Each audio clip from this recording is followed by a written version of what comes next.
Bonjour donc pour cette nouvelle vidéo que je veux être une annexe du livre vivant sur http être-humain.net et qui évoque plusieurs expériences humaines avec l'axe de la conscience de soi. Alors le thème de celle-ci, ça va être avoir de l'information ou être informé. Voilà, c'est pas pareil d'avoir ou d'être. Et vis-à-vis de n'importe quoi, mais vis-à-vis d'être informé, vis-à-vis de l'information, c'est d'autant plus important, je trouve, de faire la distinction. Tout mon mouvement en moi qui va chercher à avoir a des tenants et des aboutissants. Et c'est pas les mêmes que simplement être, ou que vraiment incarner quelque chose, du coup être, c'est ce que je suis. Donc si ce que je suis, c'est quelqu'un qui cherche à être informé, donc là on parle de ce qui se passe dans le monde, il y a quelques événements difficiles actuellement en France, donc c'est d'autant plus important de regarder un petit peu quelle conscience on peut mettre sur ce fait d'être informé. On nous dit qu'il se passe des choses, on sait qu'il se passe des choses, on voit qu'il se passe des choses, tout ça c'est différent, et comment je peux faire pour avoir la relation la plus adaptée avec ce qui se passe, et surtout, ce qui s'est passé, c'est une réalité. Il y a toujours une seule réalité, il n'y en a pas 50. C'est-à-dire que si quelqu'un vient là maintenant et me met une gifle, moi j'ai vécu cette réalité, la personne a vécu cette réalité.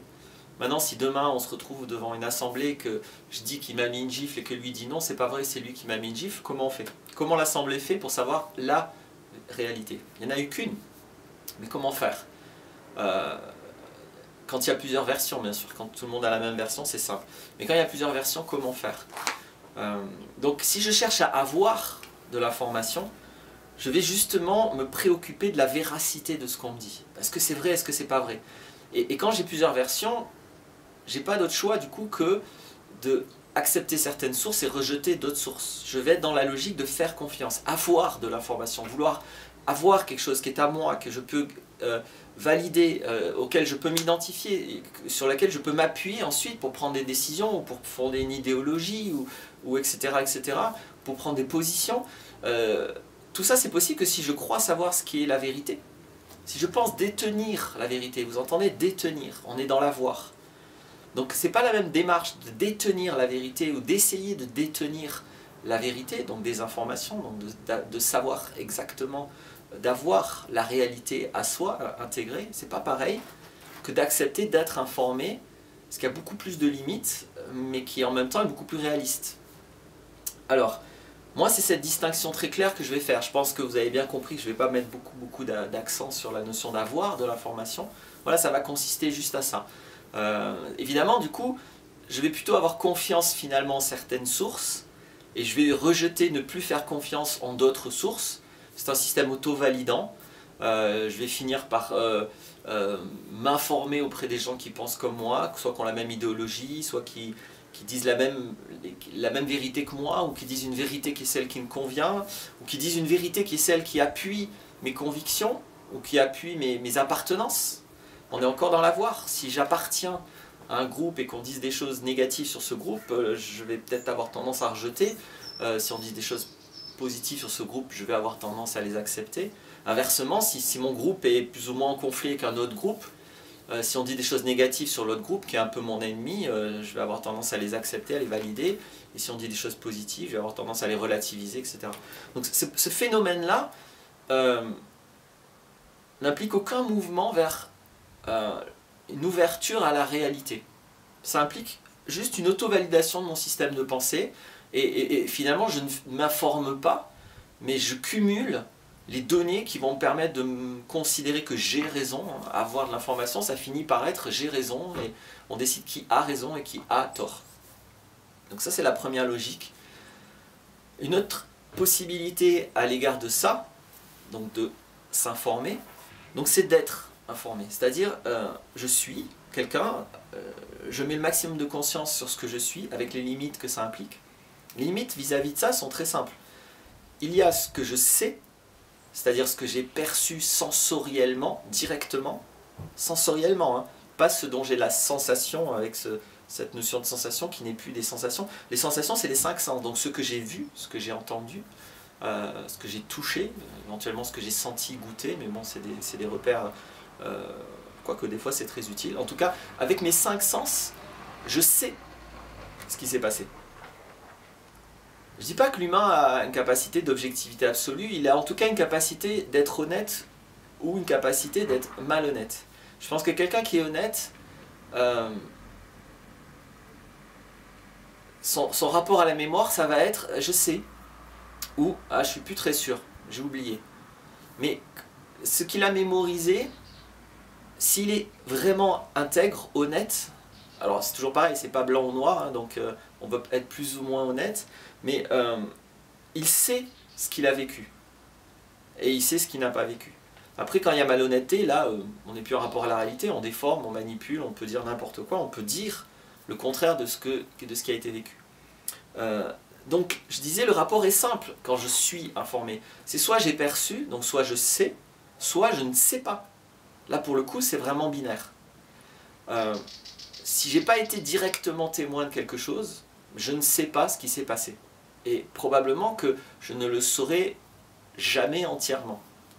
C'est là que ça devient intéressant d'être informé. Parce que, inévitablement, je vais être en rapport, cette fois, non plus avec la réalité, parce qu'elle est passée, et j'étais pas là, mais avec des intermédiaires, plus ou moins directs, avec des témoins. Des gens vont me dire ce qui s'est passé. Et c'est là où, comment je fais le tri? Comment suis-je informé vis-à-vis de ce qu'on me dit? Alors, Paul me dit qu'il s'est passé ça. Ce que je sais, c'est que Paul me dit qu'il s'est passé ça. Mais le ça en question, le contenu de ce que dit Paul, je n'en sais rien. Je ne saurai jamais si c'est vrai, si c'est pas vrai. Donc je peux croire ou pas Paul, mais là on est dans la croyance. Non pas que c'est bien ou que c'est mal, mais je fais confiance. C'est pas pareil de faire confiance ou d'être informé. Donc au niveau d'être informé, je sais que Paul a dit ça. Je peux le retenir comme information. Mais le contenu de ce qu'il a dit, c'est différent. Mais ça peut être très utile de savoir que Paul a dit ça. Parce que si Paul dit ça, Henri dit ça, j'en sais rien, Bérangère dit ça, voilà, Amélie dit ça, et puis Mourad dit ça, je vais avoir tout un panel de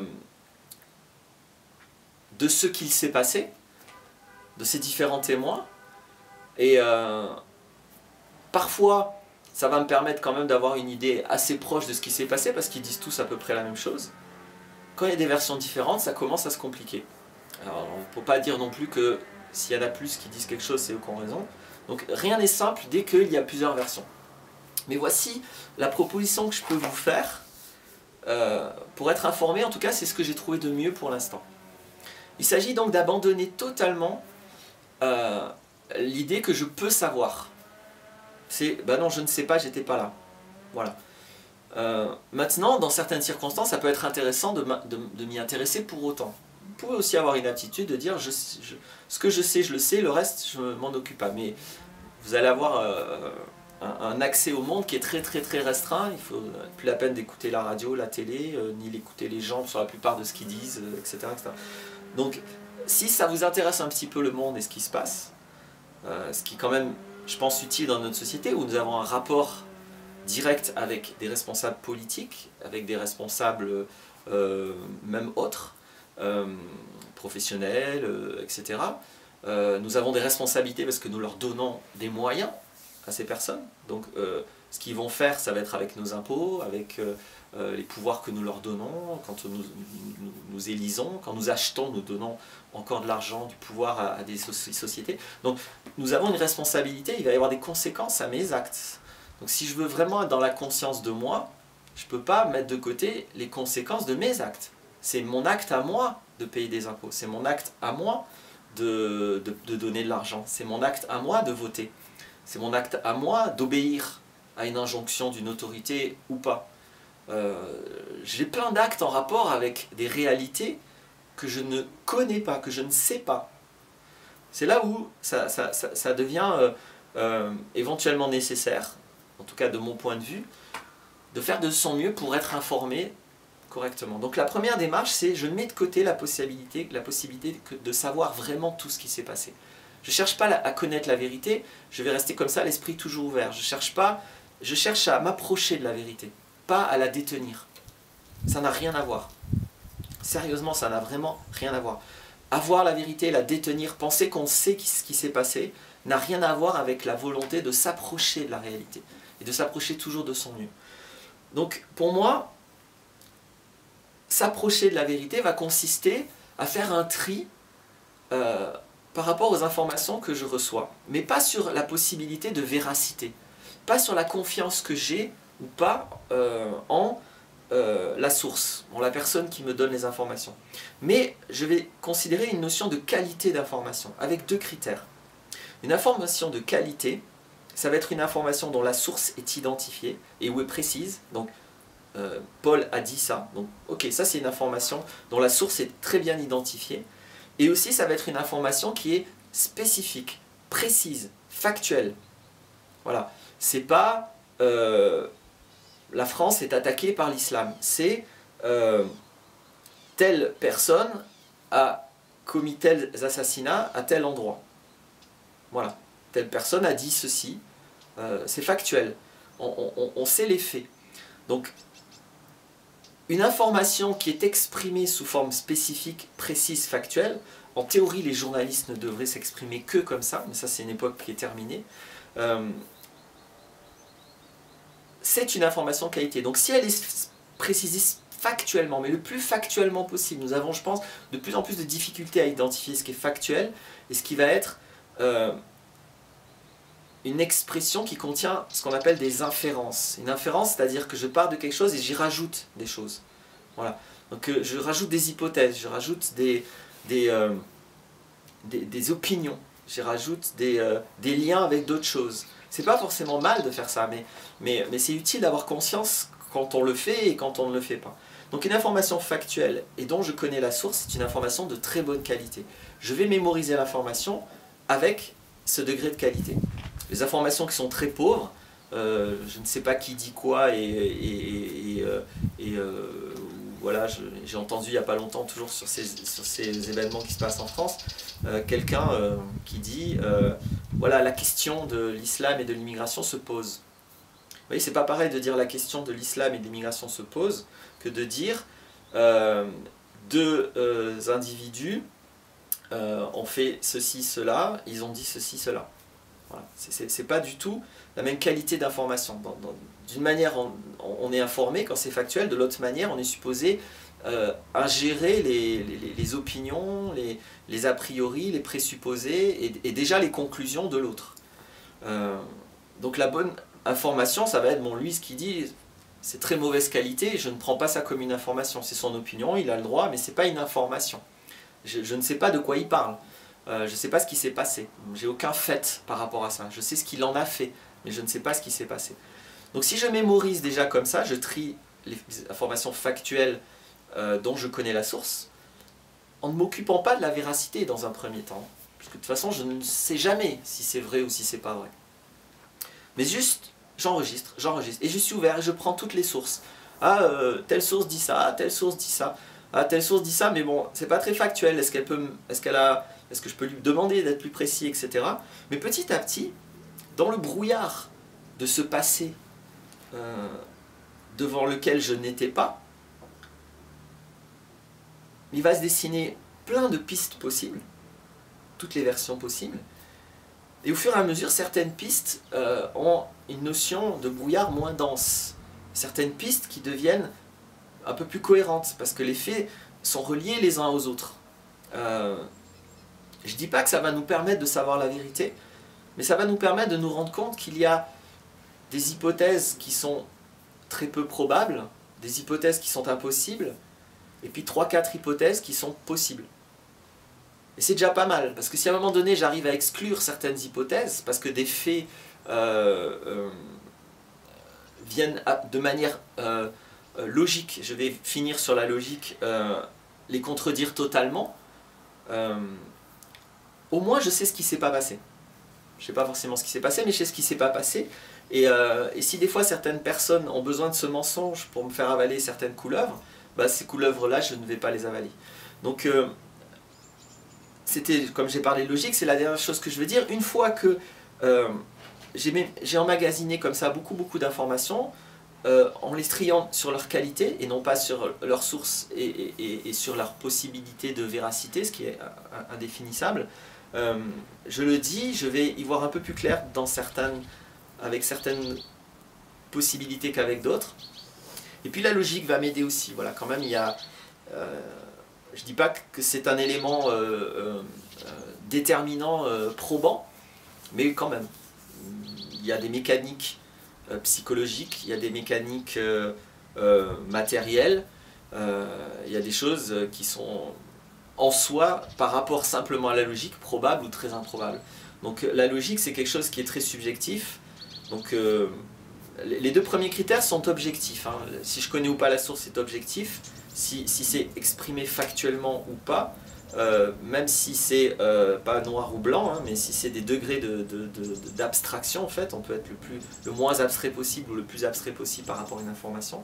Ça, c'est objectif, cette détermination. Par contre, voilà, la logique, c'est déjà moins objectif, mais bien sûr, quelqu'un qui a beaucoup d'expérience dans la psychologie humaine va disposer d'une logique sur les mécaniques des comportements différents de quelqu'un qui ne s'est jamais intéressé aux humains. Quelqu'un qui s'y connaît très bien en comment on organise une armée, par exemple, qui a eu de l'expérience là-dessus, va pouvoir comprendre ce qui est dit avec une logique qui est différente. On pourra dire non, mais ça c'est pas possible. Là, il est en train de me dire qu'il faut 1000 $ pour faire ça, alors qu'il en faut 1 million. Voilà, donc bien sûr que cette logique va dépendre, est beaucoup reliée à notre expérience et va beaucoup dépendre de notre expérience.